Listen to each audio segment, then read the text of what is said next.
Coming out of college, the transition for a quarterback can be a rather rough one. Well, for Hendon Hooker, however, the problem is not that it's necessarily rough, it's that he's having a rather lackluster showing of progress in his training camp.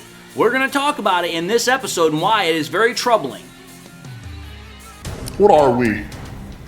What makes us what we are and what we're going to be? It's grit. It's what we started with last year, guys.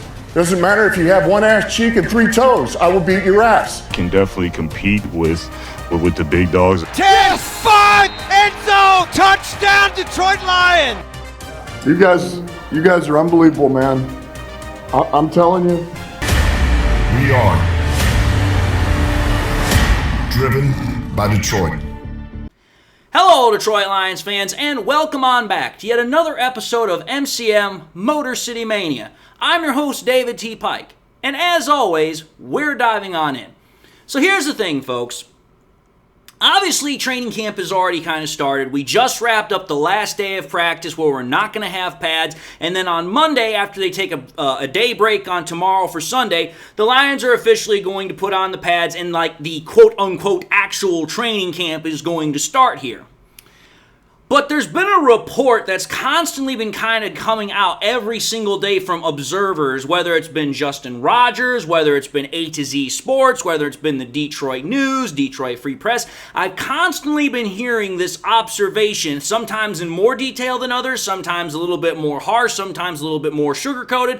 But whatever the point of the matter is, I keep hearing it every single place I look. And there seems to be that there is a problem with how Hendon Hooker is developing and how he is actually showing out at training camp this year. Now, I'm going to say this right now.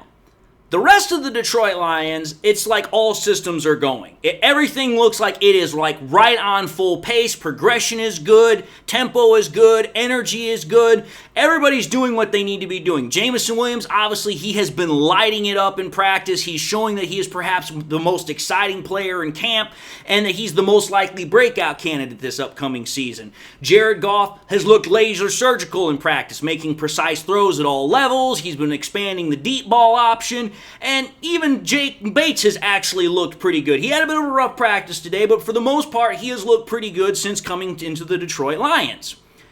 However, when we get to talking about the backup quarterback position, which is probably, I would say, one of the few actual one of the few actual positions where there's going to be competition this offseason for this training camp, it seems that there is how do I want to put it? It's not necessarily coming across the same way as everybody else. There is a lack of level of product or results that people are looking for that's supposed to be out on the field. And the profile that I'm talking about, the one high-profile player that it's not coming out of is in Hendon Hooker.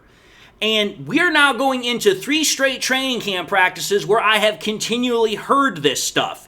And it's starting to become a real problem, in my opinion, that Hendon Hooker is not making the progression that should be expected out of him at this point. Now, I'm just going to say this right now. Disclaimer note. If you are a Hendon Hooker fan, I am going to forewarn you and I am going to apologize in advance. You are not going to like this episode. Just going to put that out there. But I'm going to say this right now. One thing that I have always been remaining steadfast on my channel is I will not sugarcoat the truth. I am not going to try and put sugar on a turd and somehow make it sound like it is a scrumptious meal. If it's crap, I'm going to tell you it's crap. I am not going to, bullcrap you on it. I never have. But the fact of the matter is that Hooker is not showing the progression that a player of his quote-unquote caliber should be having at this point. And the reason I'm saying that is let's go back to 2023 when we had draft night. There were a lot of people, a lot of Hooker fans, a lot of Hooker fanatics as I called them, that wanted to proclaim that had Hooker not been injured in the previous season, he would have been an easy first-round draft pick. A viewpoint that I hotly contested with people, I still hotly contest with people. And the problem is that with the continued reports that we've had over the last 3 weeks, last 3 days, pardon me, the problem is that I'm not seeing that kind of that confidence that people are having, and it's like, dude, I'm getting the viewpoint that my thought process about Hendon Hooker not being as good as what he was advertised by some people or believed is actually the correct one. Because let's understand something. What have I actually been hearing about Hendon Hooker in practices? The thing I keep hearing consistently are three different things. Number one, Hendon Hooker's ability to read coverages and his ability to go through progressions is not on point. It's nowhere near where it needs to be. His ability to understand timing, his ability to know when he needs to get rid of the ball, his ability to understand timing in relation to wide receiver routes, that's also a problem. And the third thing that's a problem is his general overall accuracy in ball placement. Now, I'm just going to say this. I played quarterback in high school a little bit. I played quarterback in college. I'm telling you this right now. Those three things I just mentioned right there are the absolute evil trifecta for a quarterback. The only thing that's potentially worse than that is just having bad overall mechanics. But if you have those three as problems, any one of them or all three, you are in a bad spot. Because you have to be able to do those things, especially at a professional level. And the fact that Hooker has continued to struggle and has been inconsistent in practice with all three of them, it's not just troubling. It's downright bad. Because let's examine this and put this in perspective from all the information that we have, not only from draft night when Hooker was drafted, but also in the current situation that we are right now with everything that's led into it. First and foremost, let's just look at the three areas that Hendon Hooker's been having problems with. Let's take a look at the first one, which is the ability to read coverages and to go through progressions. I'm just going to put it quite plainly here. If a quarterback is unable to read coverages or is unable to understand how to go through progressions, this sets up an offense in a very disadvantageous state. I'm sorry, because if you can't do that, what you're going to find out is that it limits an offense's ability to call certain kinds of plays. Because one of two things is going to have to happen. Either the offense is in essence going to have to dumb down the plays to where there's very little progression reading, or they are going to have to, in essence, just hand the ball off all the damn time. They can't call the types of offensive plays for a quarterback because they're afraid that the quarterback can't understand how to go through reads or he can't understand what coverages are out on the field. And if you can't do that, you in essence can't play football. You at least can't play football with a quarterback that way. In essence, you become a one-dimensional offense. So that's one area where this is a massive problem, especially for Hendon Hooker. The second area that I was talking about, which talks about timing, which talks about in relation to routes, understanding when to get rid of the ball, understanding everything that is related to time as far as a quarterback is concerned. If you cannot understand the process of timing in this West Coast offense, I'm sorry to say it, you are not going to last. The West Coast offense, let's call for what it is entirely predicated, the whole damn system is predicated on running on a time schedule. And the whole schedule is made to have the offense running smoothly and efficiently. And I'm telling you this right now. If you cannot understand how to throw a ball based off of when your back foot hits on a three-step drop or a five-step drop and a hitch, whatever the case might be, or you can't have a clock that goes off in your head and says, oh, it's been about 3 seconds. My butt needs to get rid of this ball or I'm about to take a sack. You are going to have a problem adapting to the NFL level. Let me put this into an example that can kind of break this down a little bit. Imagine, if you will, an NFL offense is a train station, and that the quarterback is the train station master who manages everything. Well, a good station master in an actual train station ensures that the train station runs smoothly. Trains are getting in, they're getting out, there's no help, there's no hangover, there's no inefficiency between how when trains are moving in and out of the station. Everything runs efficiently and smoothly. Well, if you use that analogy that I just had, a good quarterback in a West Coast offense ensures the offense runs smoothly and on time. And this is what I'm talking about with Hendon Hooker. There was a lot of reports, particularly out of today's practice, Saturday's practice, that he was holding on to the ball way too damn long, and it was very evidently a problem because every time he held on to the ball way too long, it resulted in a negative action, whether it would have been a sack, whether it was an incomplete pass, a ball that was overthrown, underthrown, whatever the case was. And I'm telling you this. Quarterbacks in West Coast offenses, they have a large majority of their throws that are pre-planned on timing. Again, this is just basic 101 West Coast. I mean, for crying out loud, you take a look at videos that were done by Bill Walsh. You take a look at videos that just talk about basic, pre-concepts about the West Coast offense. It's like, hey, you're talking about a go route. You're talking about a slant route. It is 1, 2, 3, boom. That ball comes out and it's going. You're not holding on to the ball. You're not double padding it. You're not scanning around the field. It's like, listen, as soon as your back foot hits that freaking third step, the ball is coming out. You are getting rid of the ball.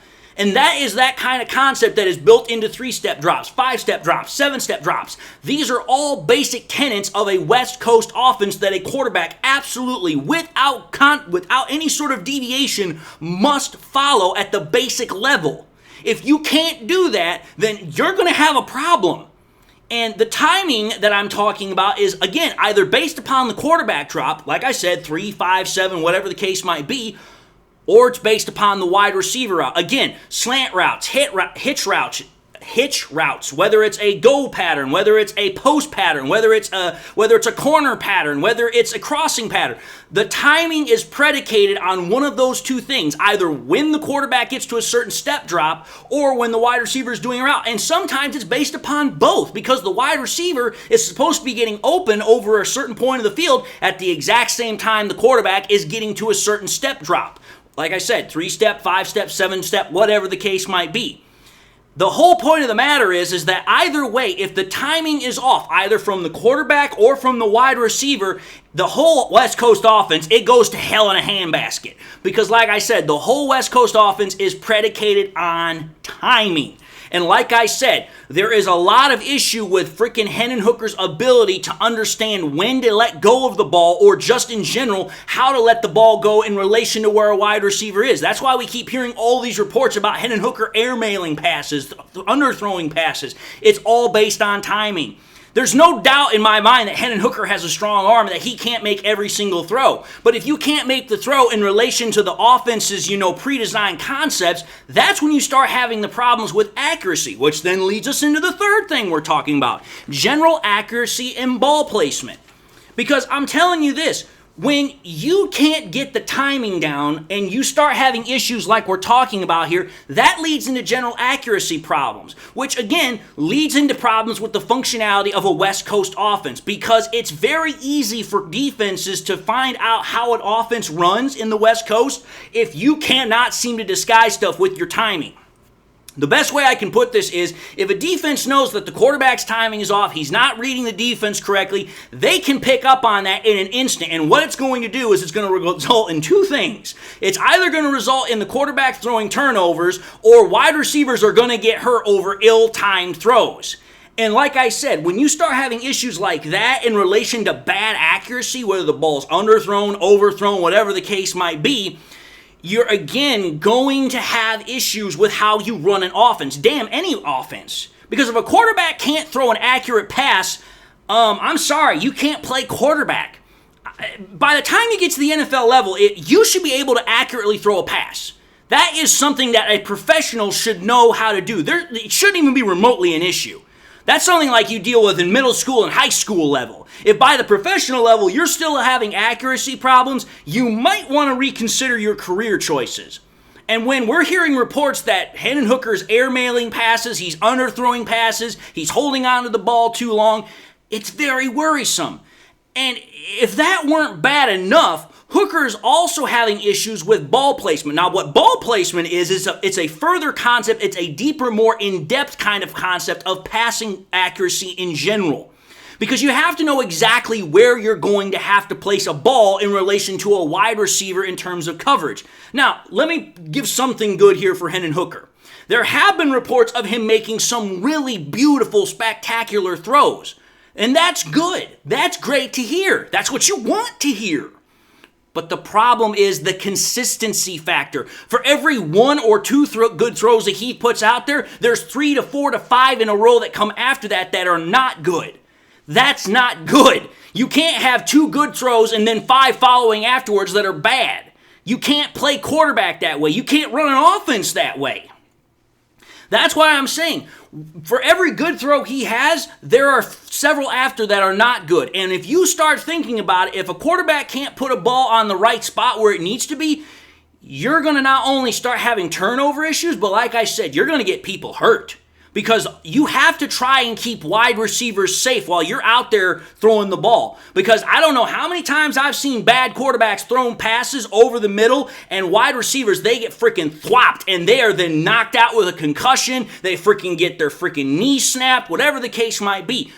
You have to be able to keep your wide receiver safe with certain throws, because if you throw the ball too high and the wide receiver goes up, that's going to expose their rib cage. Boom, now they're out with freaking cracked ribs. Or hey, if you freaking throw the ball too low and then the receiver is left defenseless and then turns around and the next thing he gets is he gets throttled in the head by a safety, that guy's out with a concussion. That is a big area also where Hooker is sorely lacking his ability to understand things within a concept of an NFL offense. And again, this goes back to what I was talking about a long time ago. Again, I said this back in the pre-draft analysis that I had on Hooker. Hooker came from Tennessee. There's nothing wrong with Tennessee as far as a school, but take a look at the offense that Tennessee runs. It's a spread offense. A spread offense is designed to get receivers the ball in spaces. It's not necessarily designed on timing.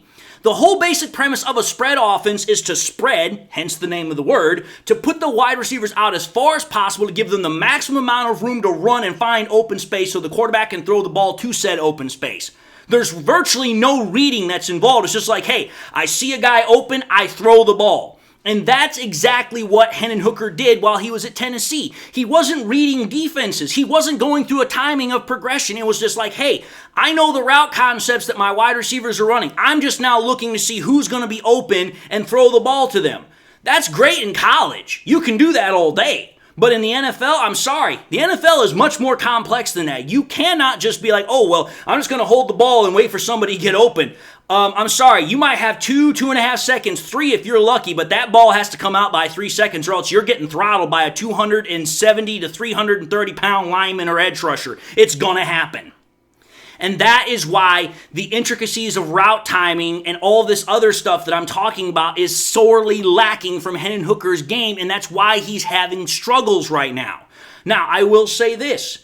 Dan Campbell has said it, and all the other people have said it. While Hendon Hooker is struggling, he is making progress. But the progress is slow. This is, again, a huge problem in my opinion because, again, let's go back to the draft. Everybody wanted to say, oh, Hendon Hooker, he's 25 years old. He's got all this starting experience in college. He's going to be able to adapt the NFL right away. And I said, no. You take a look at what he's been doing in college. It's not going to work in the NFL. He is going to have to be re-hardwired, and he is going to have to go through a whole bunch of freaking training before he's able to play quarterback. And I took a whole hell of a lot of flack for that because people said I didn't know what the hell I was talking about. Sorry to say it, but the proof's now out there. It's in the pudding. Hendon Hooker's now in practice, and he's losing to Nate Sudfeld. And I know for a fact Nate Sudfeld's not more talented than Hendon Hooker. But because Nate Sudfeld knows how to actually play quarterback in a West Coast system, in a professional system, he's making Hendon Hooker look like dog meat. And I hate to say it, but it's the truth. And that's why this is troubling. Because again, go back to what people wanted to say. They're like, oh, if Hendon Hooker doesn't get hurt, he's an easy first-round draft pick. He's an easy guy that's going to become some team's, next franchise quarterback. And I was like, wait a minute here. Time out. Okay, where was Hendon Hooker drafted? Oh, that's right. He was drafted by us in the 3rd round. You go back to the 2023 draft. There were 3 quarterbacks that were drafted in the 1st round, and Will Levis was drafted very early in the 2nd round. There were other teams that were looking for quarterbacks. If they truly thought that Hendon Hooker was a 1st-round draft pick, injury or not, they would have drafted him. Because we've seen quarterbacks that have been drafted in the 1st round that were injury prone. We've seen quarterbacks that were drafted in the 1st round and they were aged. Like they were 25, almost 26, 27 years old. So it's not necessarily because of age. It's not necessarily because of the injury problem. Rather, as I always thought, the age factor was part of it. But the main factor was he was not ready to play at an NFL level. You can talk everything you want about a college career and say, oh, this guy put up all these numbers, these touchdowns, interceptions, blah, blah, blah, blah, blah. My first question is this. What kind of system did he play in? Was he able to understand the concepts of a professional offense? Hendon Hooker did not do that, and the proof is out there. When you are hearing about how this guy is missing throws in practice, and we haven't even gotten to padded practice yet where he could possibly get hit, yeah, there's a problem. That's why quarterbacks that are in spread systems in college, they run the ball a lot because it's like, hey, if a guy's not open, what's the next logical step? Hey, we're going to scramble. We're going to pick up yards. Which, remind me if I'm wrong here, but how did Hendon Hooker get his knee injured? Oh, that's right. He was scrambling. Granted, it was a non-contact injury, but still, that is part of the problem. Hendon Hooker, when he ran into problems like that, he's like, hey, nobody's open. I'm just going to run the ball. Again, you can't play like that in the NFL. That's how you start having issues like Cam Newton and RG3 where their freaking careers went down the tubes because they didn't understand how to play the quarterback position in the NFL. They kept relying on their legs like they did in college. That's why I'm saying, when people had that idea that, oh, well, Hendon Hooker, if he had just not been injured, he would have been a first-round draft pick. I'm sorry. The proof is now out there. That thought process was just plain wrong. If Hooker was indeed a first-round talent, it would be showing up in camp. And the reports are not that. He's struggling with accuracy, timing, consistency. And furthermore, if Hooker was a first-round talent, despite the injury, like I said, he wouldn't have lasted until the third round. He would have been drafted right away because all the scouts would have been like, hey, regardless of the injury, as soon as this guy's healthy, he's going to be able to start and move right on in. No problems, no questions asked. But again, that's not the case. But I'm going to just say this again. I thought, before we came into the training camp period, I was like, you know what? I think that Hendon Hooker is going to be able to compete for this backup job that, will be behind Jared Goff. And I was like, you know what? I believe that at first, Sudfeld's going to lead the competition.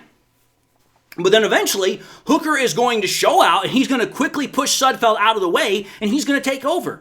But again, like I said, all I keep hearing about Sudfeld in freaking practice is that he is just tearing it up. He's looking very good. He's looking very confident in the huddle, and there's a reason why the Lions brought him back. And at this point, the reason they brought him back is because I guarantee you this, the Lions saw what they saw in Hooker, and they're like, hey, he's not yet ready. He can compete for the job, but he's not ready to just give the job to it yet. He has to earn it. He has to compete for it. And if what we're seeing so far is what we're going to get, like my title said, this is problematic. Because for a guy that is 26 years old and he's trying to learn how to play professional quarterback and he's already having this many problems, I'm just going to tell you, folks, I'm not going to sugarcoat it. This is not good. It's not good at all. Hendon Hooker should not be having this many problems at this point in his career, even if it is as a 26-year-old first-year, or second-year quarterback in the NFL. With the amount of experience, the amount of playing time he had in freaking college as a starter, some of that stuff should be able to translate. But it's not translating very well. That's why we keep hearing these reports, and that's a problem. That's why I'm saying Jared Goff is the starting quarterback, not only because of what he's done on the field, but he is the best quarterback to run that system. He's proven it. And that's why guys like Jared Goff, who are pocket passers, they still have a very strong future here in the NFL because the name of the game is throwing the ball. And if you can't throw the ball, you can't play. Them be the facts. But anyway, folks, I just wanted to talk about this because I'd literally been hearing it for the last 3 days, and I'm like, you know what? I'm just going to make a big episode about this because this is something that's really caught my attention. But having said that, I'm going to end the episode and say thank you all for watching in another episode of MCM Motor City Mania. If you like what you saw, by all means, I highly encourage y'all to watch the next episode and any episodes I released in the past. Also encourage y'all please to subscribe. If you subscribed in the past and forgot to do so at the time, or you just subscribed and now had a chance to do so, also encourage y'all please to make sure you hit that bell notification icon as well. Also encourage y'all, please share the content with your Lions friends and family members. Share here on YouTube, share it on Twitter, share it on Facebook, share it anywhere and everywhere you can with everybody and anybody that you can. The more we share it, the greater the channel grows, the greater the channel spreads, and the greater reach we have to bring in people. And with that, I just want to say to everybody, hope you all have a good day. Hope you all have been having a blessed day. Hope you got something in your life that makes you happy, makes you smile. Hope you all enjoyed the content. God bless. And until the next time we meet, I'll see you all in the next episode.